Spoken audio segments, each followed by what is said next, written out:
Welcome back to the neighborhood, boys and girls. Our next guest is Patrice Lavanture from Oak Environmental. Patrice, Hi. welcome to the neighborhood. Thank you. Awesome to have you here. Thanks for having me.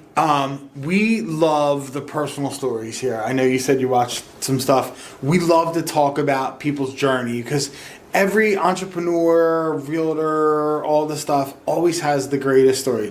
So before we talk about your business, talk a little bit about your journey and what brought you to your current position as a business owner. Sure. Yeah. Well, when I was in college, I interned at an environmental company that's local, Camden County, and I loved it. And so I worked there for the summer, and then I moved out of state. And then about 7 years later, I moved back, and I decided that, well, I needed a job, and I really needed health insurance. So I called him up, and I said, hey, are you hiring? And it was just right place, right time. Right. And I worked there for 10 years. And then I moved around to a couple other companies that did, there was a lot of overlap, but there was also some little nuance for each one. Mm-hmm. So I worked for 17 years for different companies. Okay. And then in March of last year, I decided to go out on my own. Okay. So so that's kind of how I got here. But I will say when I called him up when I was moving back, I said, are you hiring? He said, yes, there is a little bit of physical requirement for the job. And I needed health insurance so bad I didn't care. He could have told me anything pretty much. And so I wound up doing like tank removals. So I was digging the one trenches and cutting the tanks open with a reciprocating saw and getting in with a Tyvek and a respirator and cleaning the tanks. It was a little bit of physical work. I was a lot skinnier back then because I did a lot of that physical work. But I come home smelling like heating oil, which I'm glad that I was able to progress out of that. Yes. Nice. So that's kind of my story of where I got to here. So what was the event or what was the process of deciding to go out on your own? Because most people are like inherently entrepreneurial. They work for somebody for like 27 minutes and they're like, this is bullshit. I'm not doing this anymore. I want to do it on my own. Yes. But you were in the force for a good number of years. Right. So like, what was your breaking point or what was the light bulb moment where you're like, who's coming with me? I'm going out on my own. Yes. Well, there just was a difference of opinion with my former employer. Okay. And it just, I was like, I know what I'm doing, and I've never run a business before, but there are millions of people that do it on a day-to-day basis. I'm not dumb. I can figure it out, and what I don't know, I'll learn. Yeah. So it just was to the point where from a need standpoint for my own mental state that I needed to not running a business is not easy. No, sure. It's a different psychological challenge that you have to go through, but I'm grateful that I did it. Yeah, I think we're seeing a little bit of a change in the mindset of, in this country anyway, of people where, like in the 80s and 90s, it was like, let's be employees and let's go work for the cubicles and let's do all this and, we're going to do this and get a pension and retire and white picket fence. And I think people are now starting to say, how can I do this on my own? How can I do this for myself? And traditionally as a country, like, that workplace cubicle environment is a new phenomenon. You know what I mean? Like there wasn't that forever.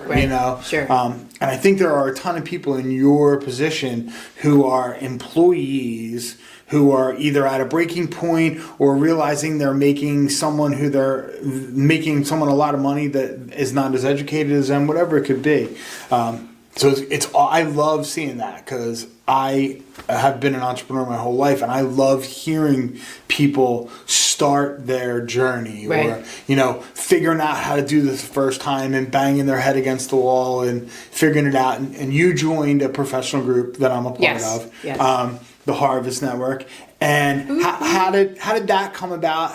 How did you decide, like, hey, I'm here, now I want to expand more, I want to branch out? What was that process like? Well, as far as the harvest goes? Yeah, or any type of next step to your business. Right.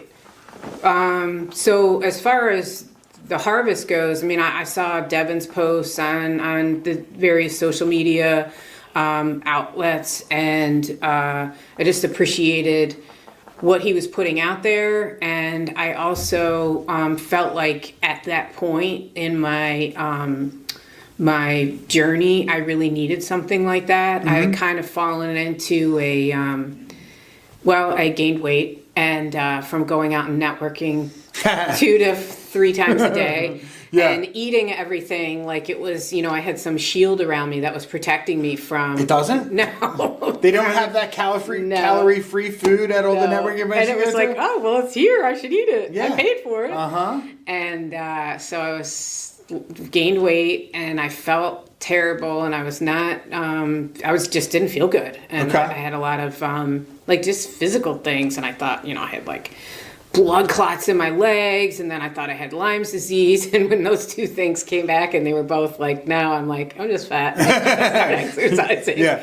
So it was kind of like I was still going along with the business, moving along with it, but my energy level was super low. So I thought, I need to jumpstart with this. And Devin his stuff was at the right time, right place. And then I started exercising and eating healthier, and not eating the entire cheese plate at the networking events, and having 3 glasses of wine. Yeah. And that helped as well. Yeah. Exercising, doing all the things that, I've heard for 50 years. Yeah. That I was like, all those secrets that you've learned, right? Oh, you mean eating well really is good for you? Okay. You can have 1 piece of pizza instead of the whole pie. Are you serious? How's that working? Is that a thing? Yeah. Is that new? That's leftovers? What are leftovers? How's that work out? You eat the whole thing? Yeah, there's never been a 1 beer scenario in my life. That's why I don't drink anymore. But so the harvest is kind of a little bit different than what most people associate with. Like, it isn't really a networking group. It's a personal development group that. It's funny how it works, because you're also in another group that I'm in, and I do a couple other business groups, but the harvest winds up being more of, I get more business relationships, even though it's not a business group, it's a personal development group, but you get relationships with people, and you develop relationships with people, and that turns into business. And so now, before at the other companies that you were with when you were working as an employee, were you ever a part of groups as an employee, or were you ever like the designated member of this? Or no, you never did. I had one boss that asked us to be present at networking events that were mostly environmental related, like in the industry networking groups. That doesn't sound like a lot of fun. So. And we would go, we'd have our shirts on or our name tags on, and just chitter chat with people, but it wasn't like working the crowd, making sure we're meeting everybody. It was just like presence there. And that was it. But when I started my business, people are like, you need to start networking. I'm like, what's networking? Like Googling it, and joining every networking group I could come across. So I really thought that you had done stuff like that before. So now that you're saying this, I really threw you to the wolves, because I brought her to a couple things, and I was just like, swim. Oh no, I'm fine. I mean, I've been doing it and I'm telling you, there were some days I was doing 3 days. Okay. So like, that's trial by fire. You have to get. Well, you gave the impression that you were a seasoned networking. Well, good. Vet, I mean, it's all smoke and mirrors. It's all smoke and mirrors. Nice. So on your day-to-day life, on your everyday, like you wake up and it's not a crazy special day, what are some of the things that you do to promote yourself? How do you keep a balance between actual business and doing business growth activities? You know what I mean? Like, how are you keeping that in check, and how are you not doing too much of this and not enough of that? Right. So when I first started, I really didn't have any business. So it was kind of, I didn't leave my company with a book of business that was mine that I carried with me the whole time. So it was, I didn't have anything else to do but network. Okay. But I got completely burnt out, and I'm sure it was, driving up to North Jersey and then South Jersey and then Central Jersey in one day. I didn't, if it was an event, I kind of had to go. It wasn't like, oh, I could pick and choose. Right. So I drove a lot. I ate bad food. I drank good wine. Well, maybe some of it was not good, but we'll just go with wine. Yeah, that's right. And it wore me out, and so I kind of had to take a step back and really kind of assess the groups I was in, what made sense, what didn't. I tried to refocus my efforts in terms of where I really want to be, who I want to go after, as opposed to just painting a broad brush, maybe painting with a little more fine-tuned brush in terms of who I'm going after, who I'd like to meet, that kind of thing. It's funny, I met you probably 3 months too late. I don't know if we even talked about it. Mike and I are involved in a project where we thought we did enough due diligence on something, and it turned out later that we didn't do enough. Yeah. And as I was talking to you, I was like, man, we're talking, I'm like, man, it sucks to meet somebody that you needed to know like 90 days. We did a phase 1. We did a bunch of stuff. I didn't even know what that was.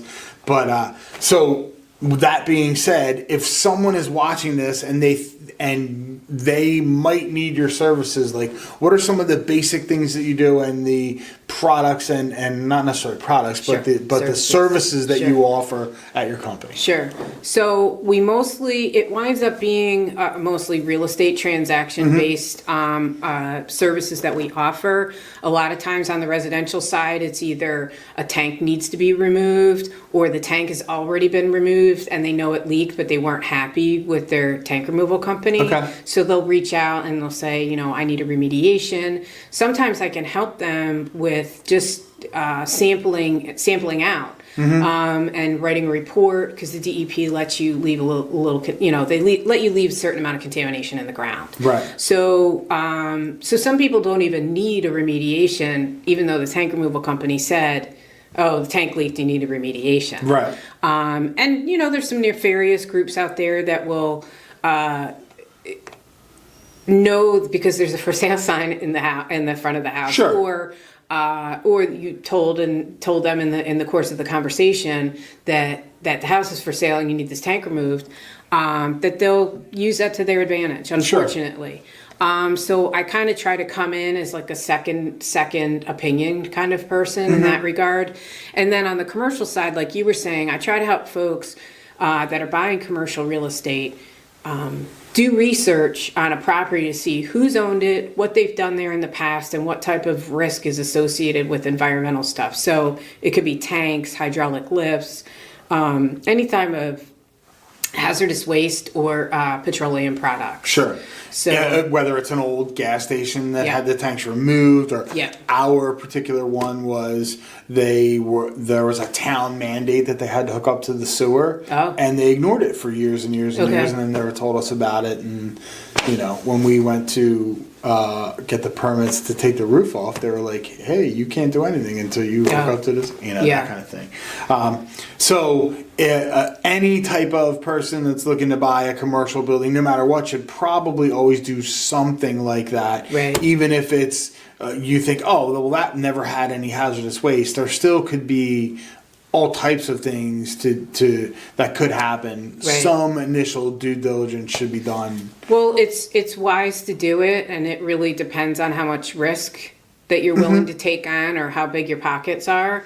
I mean, environmental stuff is not cheap, so it's kind of like, it's not an insurance policy, but it's smarter to do it on the front end, because if it costs a couple $1,000s on the front end versus on the back end, where we can't even go out to a property for a couple $1,000. Right. Do you know what I mean? Like, we won't step foot on a property. Right. Unless, it's more than that. Yeah, sure.